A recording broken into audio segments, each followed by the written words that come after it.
Israel ও যুক্তরাষ্ট্র যৌথভাবে ইরানে হামলা চালিয়ে পুরো মধ্যপ্রাচ্যে আগুন জ্বালিয়ে দিয়েছে। গত ২৮ ফেব্রুয়ারির ওই আগ্রাসন শুরুর পর দফায় দফায় গণহারে বোমা ও ক্ষেপণাস্ত্র নিক্ষেপ করে অন্তত ১৮০ শিশুসহ ইরানের ১২ শতাধিক মানুষকে হত্যা করা হয়েছে। এরই মধ্যে পরমাণু অস্ত্রের মতো গণবিধ্বংসী অস্ত্রের পরীক্ষা চালিয়েছে মার্কিন সেনারা।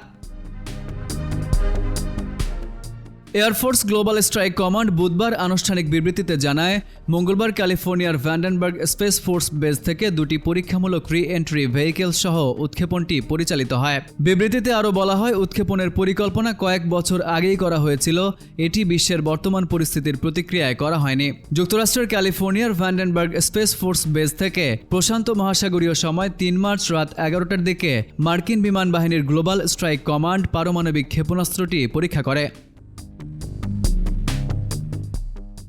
LGM-30G মিনিটম্যান 3 নামের ব্যালিস্টিক মিসাইলটি মূলত আন্তঃমহাদেশীয় ক্ষেপণাস্ত্র বা ICBM, যা ১০,০০০ কিলোমিটারের বেশি দূরের লক্ষ্যবস্তুতে নিখুঁতভাবে আঘাত হানতে সক্ষম। এটি ডুমসডে মিসাইল বা প্রলয়ঙ্করী ক্ষেপণাস্ত্র নামে অধিক পরিচিত।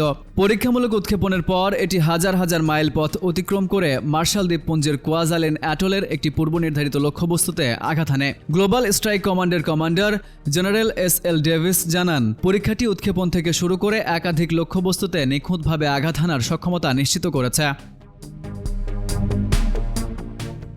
মিনিটম্যান 3 মিসাইল মার্কিন যুক্তরাষ্ট্রের পারমাণবিক থ্রোয়ের একটি মূল উপাদান, যা স্থল, সমুদ্র এবং আকাশ থেকে পারমাণবিক অস্ত্র উৎক্ষেপণের সক্ষমতা নিশ্চিত করে। এই ক্ষেপণাস্ত্রগুলো মূলত একটি প্রতিরোধক হিসেবে তৈরি করা হয়েছে, যাতে নিশ্চিত করা যায় যে যুক্তরাষ্ট্র কোনো পারমাণবিক হামলার শিকার হলে পাল্টা আঘাত হানতে সক্ষম।